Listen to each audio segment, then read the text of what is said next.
Hello everyone, आज हमारा जो है लेक्चर नंबर 6 पॉइंट नंबर 4 पर role of logic and critical thinking in legal reasoning. अगर सबसे पहले आप रोल ऑफ लॉजिक देखा जाए लीगल रीजनिंग के अंदर, तो वो क्या करता है, इनेबल्स लीगल प्रोफेशनल्स टू कौन कौन सी चीज है, एनालाइज एविडेंस के डिटेल में कंसीडर करवाना, एविडेंस को, फैक्ट्स और लॉ दोनों को मिक्स करके, mix question of laws and facts को एनालाइज करना, कंसीडर करना डिटेल में, इंटरप्रेट लॉज को इंटरप्रेट करना, कानून को इंटरप्रेट करना कि कोई चीज लिखी गई है तो उसकी मीनिंग क्या हो सकती है, आया कोई लॉज जो है प्रोस्पेक्टिव है या रिट्रोस्पेक्टिव है, किसी लॉ की क्या नेचर है, वो सारे के सारे कानून को इंटरप्रेट करता है लॉजिक। और एवेल्यूट आर्ग्यूमेंट्स के, आपकी जो आर्ग्यूमेंट्स हैं, ठीक है, उसकी अहमियत बताना। एवेल्यूट आर्ग्यूमेंट्स, आपके जो आर्ग्यूमेंट्स हैं उसकी जो ऑथेंटिसिटी है या फिर उसकी स्कोप है, उसकी इंपॉर्टेंस है, उसको एक्सप्लेन करना, उसको सिग्निफिकेंट कर देना, एवेल्यूट करना आपके आर्ग्यूमेंट, और उसके बाद ड्रॉ कंक्लूजन्स और एक किसी अच्छे नतीजे पर तक पहुंचना। ये होता है आपका जो है लॉजिक। लॉजिक क्या करता है, एक वकील को, एक जज को, या फिर किसी कानूनदान को, या फिर किसी भी आम शख्स को कोई जो है अपने बारे में या फिर अपनी फेवर में एविडेंस पेश करना, और उस पर जो एविडेंस है या फिर उस पर जो कानूनी पॉइंट्स हैं उनकी तशरीह देना, और अपनी जो दलील है उस दलील की अहमियत बढ़ाना, और एक किसी जो है प्रॉपर जस्ट डिसीजन पर पहुंचना और किसी नतीजे तक पहुंचना। ये है हमारे पास लॉजिक का रोल। इसके बाद हम पढ़ते हैं क्रिटिकल थिंकिंग। ये आप नोट कर लें जी डियर्स, तो नोट कर लिया आपने। अब हम चले जाते हैं critical thinking in legal reasoning. Critical thinking जो है वर्ड, सबसे पहले मैंने आपको कहा है कि जब भी कोई आपके पास आउटलाइन हो या फिर कोई भी जो है टॉपिक हो तो उस टॉपिक की मीनिंग आनी चाहिए। क्रिटिकल थिंकिंग, क्रिटिकल मतलब तनकीद करना, कोई चीज़ एग्जिस्ट कर रही है, कोई चीज़ एस्टेब्लिश्ड हुई है, या फॉर एग्जाम्पल कोई जजमेंट आई है, उसको आपने अपने हिसाब से उस पर तनकीद करना। मतलब आपने ये सोचना कि ये जो जजमेंट हुई है इस तरीके से नहीं, इस तरीके से होनी चाहिए थी। मतलब अपने व्यूज देना, अपने पर्सनल जो है बातें शेयर करना, अपने ख्यालात शेयर करना, इसको कहते हैं क्रिटिकल थिंकिंग।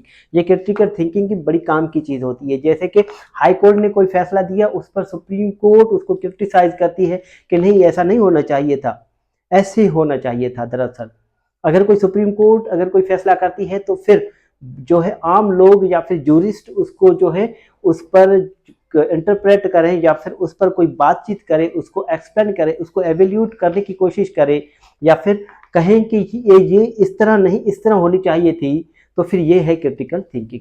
जैसे कि आप देख सकते हैं नंबर 1 पर है systematic evaluation of ideas to form a judgement. कि एक सिस्टमेटिक जो है एवेल्यूशन है, कि एक अहमियत देना किसको, आपके आइडियाज को एक जजमेंट बनाने के लिए। नंबर 2 पर है ओरिजिनल व्यूज ओपिनियन, किसके, यूअर्स आर्ग्यूमेंट्स, मतलब आपके पर्सनल, आपकी अपनी राय क्या है इसके बारे में, आप क्या कहना चाहते हैं, जो चीज आई है उनके बारे में आप क्या कहना चाहते हैं। जैसे कि कोई कानून वजूद में आया, जो लायर्स वेलफेयर प्रोटेक्शन एक्ट है, उसके बारे में मैं क्या सोचता हूं, ये है क्रिटिकल थिंकिंग। ठीक है, ये अच्छा, ये होगी कैसे, डेवलप कैसे होगी, मतलब कोई चीज वजूद में आती है उनके बारे में आप सवाल करें, व्हाई, ठीक है, व्हेन कब, हु किसने, होम, ठीक है, किसकी तरफ से। तो ये सारे सवालात हैं आपको डेवलप करने के लिए कि एक जो है क्रिटिकल थिंकिंग को कैसे आप डेवलप कर सकते हैं। आ रही बात समझ में। अच्छा, logic and critical thinking are essential in legal reasoning for structuring sound arguments.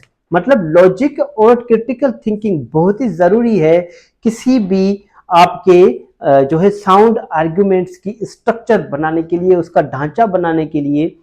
ये जो आपकी लॉजिक और क्रिटिकल थिंकिंग बहुत ज़रूरी है यहाँ पर, कि आपने किस तरीके से लॉजिक जो है इस्तेमाल करनी है और उसको क्रिटिसाइज करना है। नंबर फॉर एग्जांपल, आप कहीं पर आर्ग्यूमेंट कर रहे हैं, पहले एप्लीकेंट के वकील ने आर्ग्यूमेंट कर लिया, आप डिफेंस साइड हैं, ओपोनेंट्स के हैं लॉयर्स, ठीक है, काउंसिल हैं, तो फिर आप बाद में करेंगे तो फिर आप उनके आर्ग्यूमेंट को क्रिटिसाइज करके अपने ओपिनियंस देंगे, अपने आर्ग्यूमेंट्स पेश करेंगे। तो ये है आपकी क्रिटिकल थिंकिंग।